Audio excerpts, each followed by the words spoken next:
Hello प्यारे बच्चों, मैं आर के गुप्ता सौभाग्य देवी इंटर कॉलेज के ऑनलाइन क्लास में आपका हार्दिक स्वागत करते हैं। कक्षा 8 के बच्चों के लिए आज हम प्रश्नावली 3.3 में क्वेश्चन नंबर 6, यह पार्ट 2 है। कह रहा है किसी समांतर चतुर्भुज के दो आसन कोणों के माप बराबर है।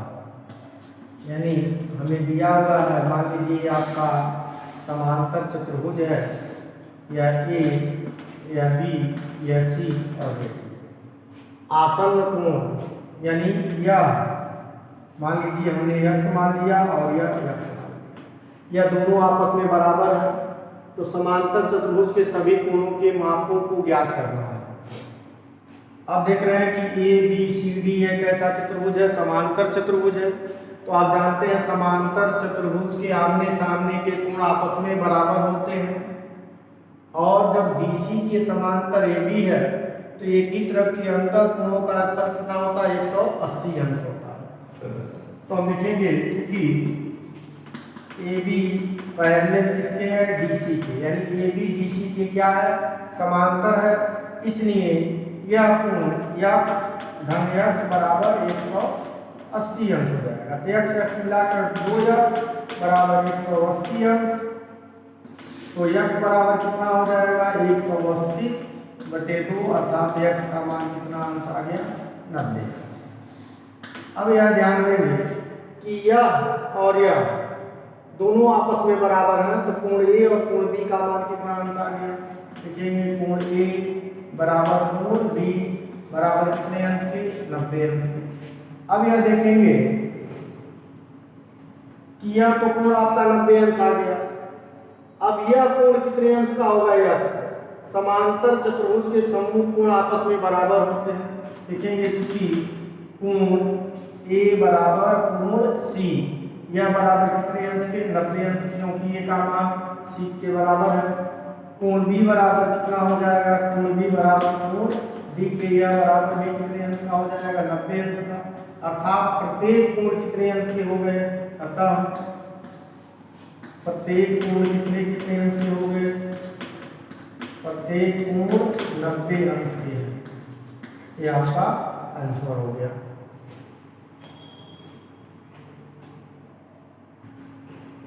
क्वेश्चन नंबर 7, संलग्न आकृति HOPE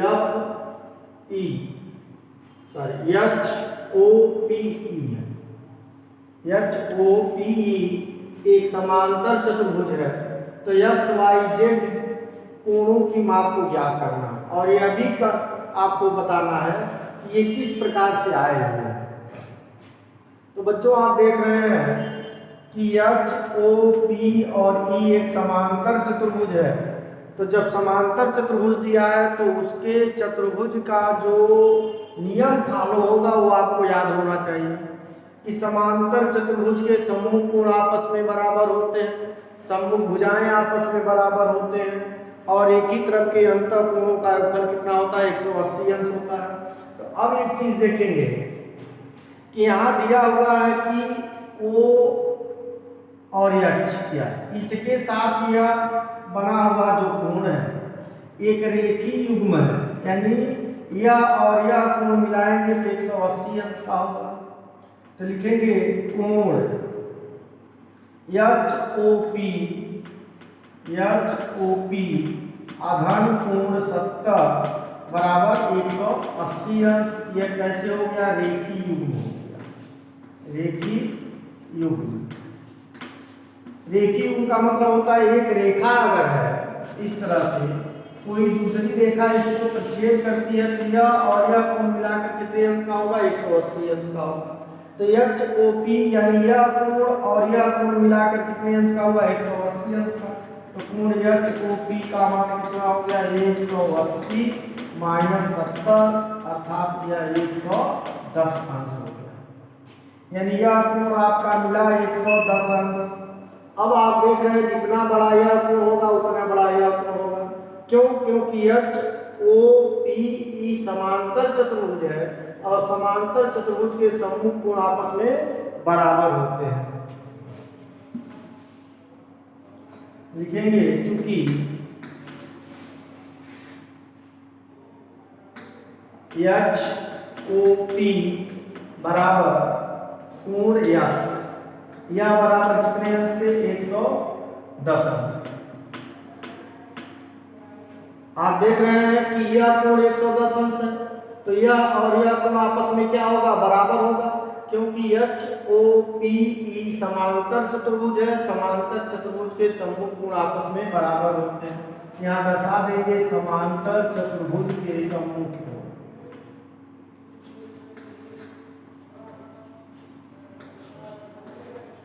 यह समांतर चतुर्भुज के सम्मुख कोण आपस में बराबर होते हैं, इसलिए x की वैल्यू आपको मिल गया 110। अब ध्यान देंगे, यह तो 110 अंश मिला। अब आप क्या करेंगे, अगर हम इसकी वैल्यू निकाल रहे हैं तो आप देखेंगे जितना EP और OH एक दूसरे के समांतर होंगे, यह त्रियक रेखा है, तो यह और यह कोण एकांतर कोण हो जाएगा, आपस में क्या हो जाएगा, बराबर हो जाएगा। इस तरह से भी, और यहां से इसको भी निकाल सकते हैं। लिखेंगे OH समांतर किसके, EP के, यानी OH किसके समांतर है, EP के, और यह एक त्रियक रेखा है, तो क्या हो जाएगा, जितना बड़ा यह कोण होगा उतना बड़ा यह कोण होगा, एकांतर कोण। तो लिखेंगे कोण Y बराबर कोण 40 एकांतर। तो Y का मान भी आपका निकल गया कितने अंश का, 40 अंश का। अब देखेंगे Z अंश का मान निकालना है, Z कितने अंश का होगा। एक त्रिभुज बन रहा है, त्रिभुज HOP, लिखेंगे त्रिभुज HOP में त्रिभुज के तीनों अंतर कोणों का योगफल 180 अंश होता है, तो क्या लिखेंगे, Z धन Y धन 110 बराबर 180। तो Z धन Y का मान अभी आपने निकाला कितने अंश, 40 अंश, और 110 बराबर 180। तो Z बराबर कितना हो गया, 180 में से कितना घटाएंगे, 150 घटा देंगे, कितने अंश का आएगा, 30 अंश का। Z का मान आ गया आपका 30 अंश, यानी x का मान कितना आया, 110, y का मान 40 और z का मान 30 अंश।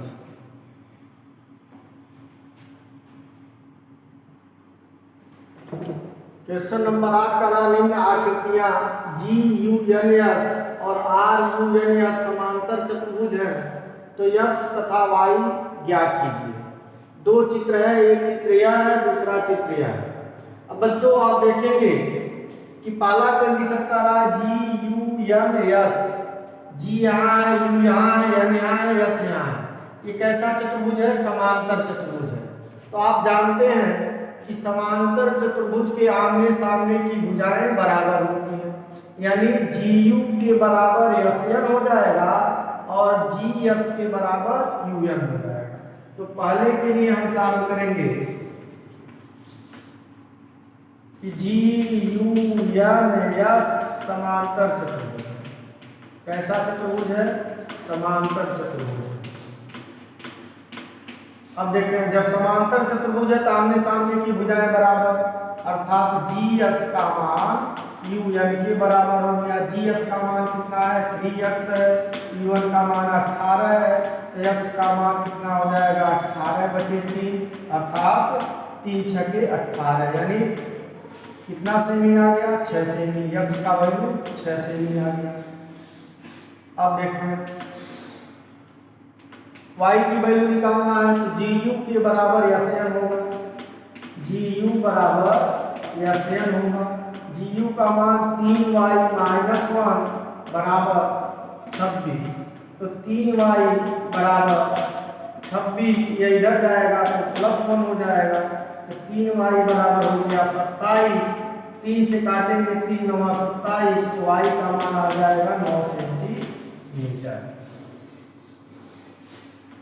ये पहला हो गया। अब बच्चों देख रहे हैं दूसरे के लिए, इसको मिटा दें।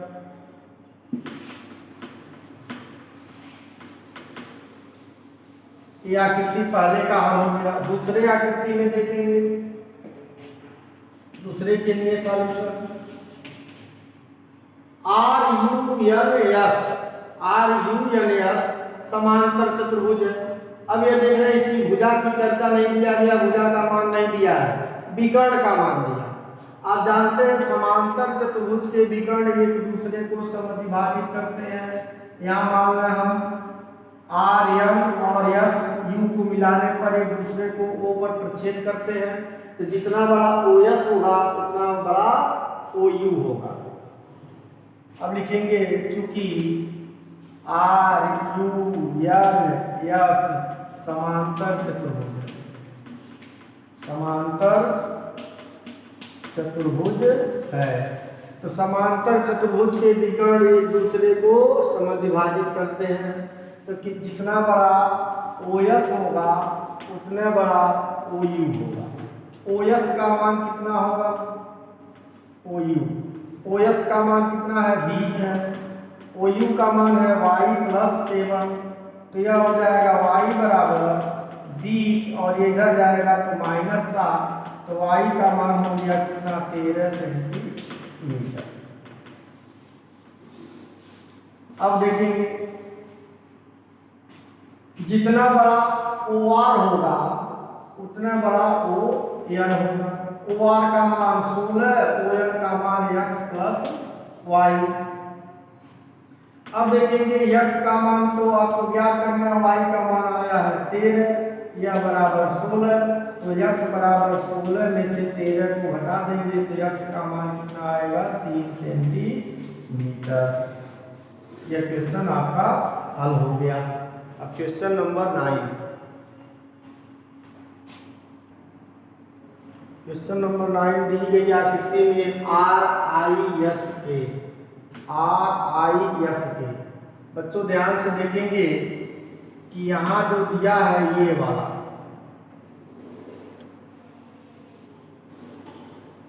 यह जो मोटी लाइनिंग कर दे रहे हैं आप इसको समझेंगे कि यह वाला जो चतुर्भुज दे रहा है ये आपका समांतर है, और CLUE ये वाला,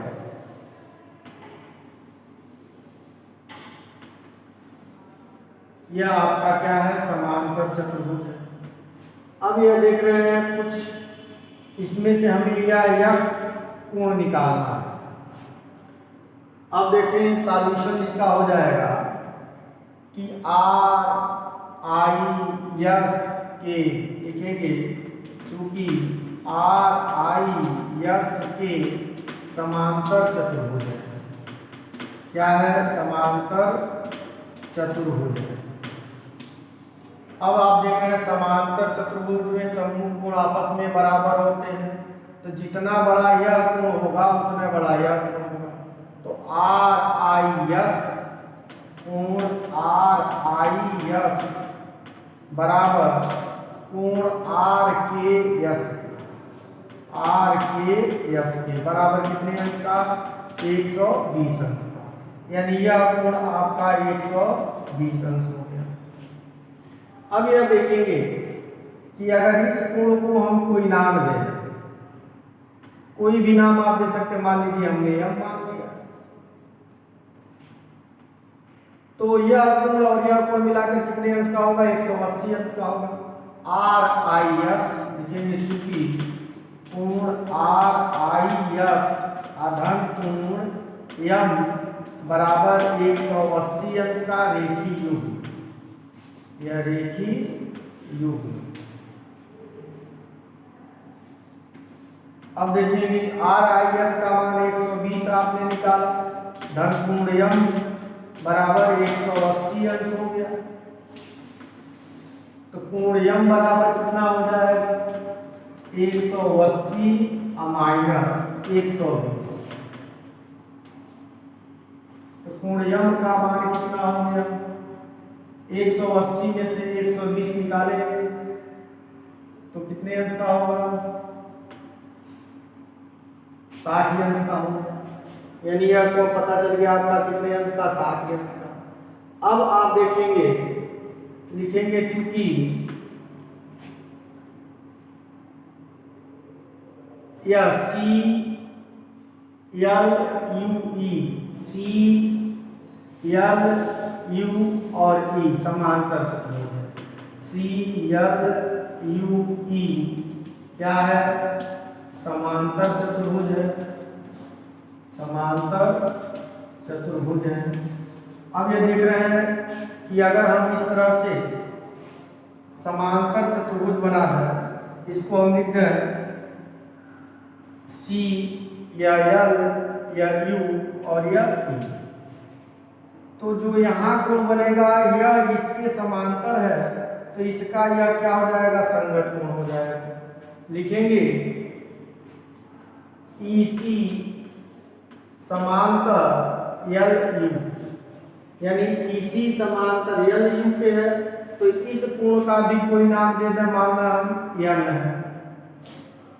तो जितना बड़ा कोण एन होगा उतना बड़ा कोण यह होगा एन। तो कोण एन बराबर 70 संगत कोण या संगत कोण हो गया। अब यहाँ देखेंगे कि जितना बड़ा यह कोण होगा, इसका नाम मान लीजिए, एक दूसरे को पे काट रहे हैं, तो एक त्रिभुज बन रहा है आईओसी में। लिखेंगे चूंकि त्रिभुज आईओसी में त्रिभुज के तीनों अंतर कोणों का योगफल 180 अंश होता है, तो कोण यम धन कोण यम आधन आईओसी, कोण आईओसी बराबर 180 अंश। तो कोण यम का वैल्यू कितना आया है? 60 अंश आया है। कोण यम का वैल्यू कितना आया है? 70 आया है। धन कोण आईओसी बराबर 180 अंश। अब यहाँ देखेंगे तो कोण आईओसी बराबर 180 माइनस, इसको जोड़ देंगे 70 और 60, 130 अंश हो गया। 60 और 70 को जोड़ेंगे 7 6 13, 130 अंश हो गया। तो कोण आईओसी का मान कितना हो गया? 50 अंश। अब यह देख रहे हैं कि आईओसी यह कोण और यह कोण शीर्षाभिमुख कोण है, तो लिखेंगे कोण आईओसी बराबर कोण यह बराबर कितने अंश के? 50 अंश के।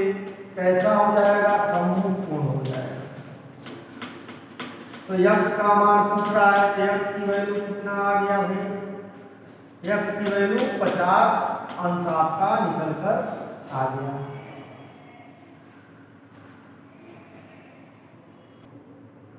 क्वेश्चन नंबर 10 आपसे कह रहा है, बताइए कैसे यह आकृति एक समलंब है, इसकी कौन सी दो भुजाएं समांतर हैं। अब बच्चों आप देख रहे हैं ये आकृति आपका दिया गया है। अब यह देखेंगे कि कोण यल और यम, कोण यल आधन कोण यम को अगर हम जोड़ दें तो यह 100 हो जाएगा और धन 80 हो जाएगा। यह बराबर कितना हो जाएगा? 180। आप देख रहे हैं आसन्न भुजाओं के कोण क्या होते हैं? 180 अंश हो गए। यहाँ लिखेंगे आसन्न भुजाओं के कोण, यानी आसन्न भुजाओं के कोण जब 180 अंश हो गए, तो आप जानते हैं कि अगर कोई समांतर रेखाएं हो, इनको कोई रेखा प्रच्छेद कर रही हो, तो एक ही तरफ के अंतःकोण जो आसन्न भुजाएं हैं उनके बना अंतःकोण कितना हो गया? 180 अंश हो गया। इसका मतलब यह और यह आपस में क्या हो जाएंगे? समांतर हो जाएंगे। तो आपको क्या मिला? यानी यह और यह आसन्न भुजाएं मिलकर 180 अंश हो गए। इसका मतलब यम और यम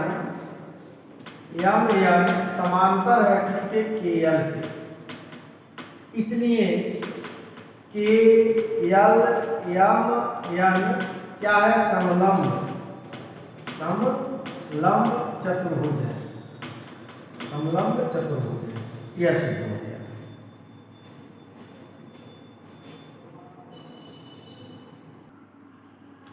क्वेश्चन नंबर 11 का रहा आकृति 3.3 में यम कोण सी यानी यह ज्ञात करना है, परंतु दिया है रेखा AB रेखा BC, BC एक DC है,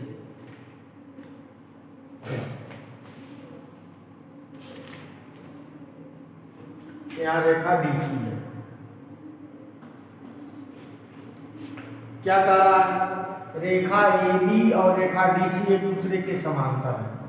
लिखेंगे सॉल्यूशन में, चूंकि AB रेखा BC के रेखा के क्या है? समांतर है। अब आप जानते हैं कि अगर दो समांतर रेखाएं हो, कोई तिर्यक रेखा इन्हें प्रतिच्छेद करे, तो मान लीजिए AB जो है वह किसके समांतर है? DC के, और यह BC एक तिर्यक रेखा है, तो एक ही तरफ के अंतर कोणों का योगफल कितना होता है? 180 अंश होता है। तो आप लिख सकते हैं कोण C आधान 120 बराबर कितने अंश के? 180 अंश के। तो आप क्या लिख सकते हैं? कोण B धन C, यहाँ लिख सकते हैं C की जगह पर कोण B लिख सकते हैं, कोण B, और यहाँ क्या लिख सकते हैं? कोण C बराबर 180। तो कोण B का मान कितना है? 120 आधान कोण C बराबर 180। तो क्या हो जाएगा? कोण C बराबर कितना हो गया? 180 माइनस 120।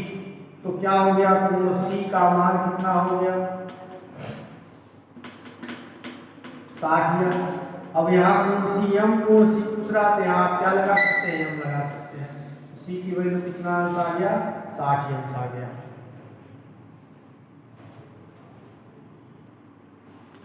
क्वेश्चन नंबर 12 का रहा आकृति में कोण P कोण S की मान ज्ञात करना है, यानी P का मान ज्ञात करना है इसका, और इस S का भी मान ज्ञात करना है। लेकिन कंडीशन दिया SP समांतर, यानी जो SP रेखा है वह पैरेलल है किसके? रेखा RQ के। तो अब देखेंगे इसको हम सॉल्व करेंगे। तो दिया हुआ है चूंकि रेखा SP पैरेलल है किसके? रेखा RQ के, यानी SP इस रेखा के क्या है? पैरेलल है। अब जान रहे हैं कि आप दो रेखाएं समांतर हो तो कोई तिर्यक रेखा, एक तिर्यक रेखा यहाँ काट रही है, एक तिर्यक रेखा यहाँ, यानी यह और यह कोण का योगफल कितना होता है? 180 अंश। कोण P आधान 130 बराबर कितना हो गया? 180 अंश। तो कोण P का मान कितना हो गया? 180 माइनस 130। तो कोण P का मान कितना हो गया? 50 अंश। P का मान निकल गया। अब यहाँ यह भी एक तरफ के अंतर कोण है, तो कोण S आधान 90 बराबर कितना हो गया? 180 हो गया।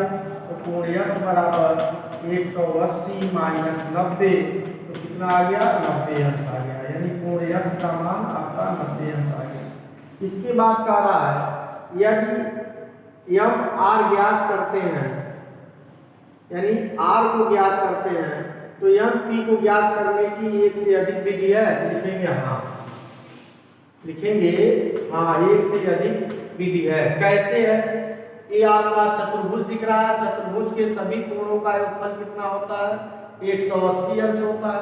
तो लिखेंगे कोण P धन 120 चाहे पहले कोण का नाम, कोण Q आधान कोण R आधान कोण S बराबर 360।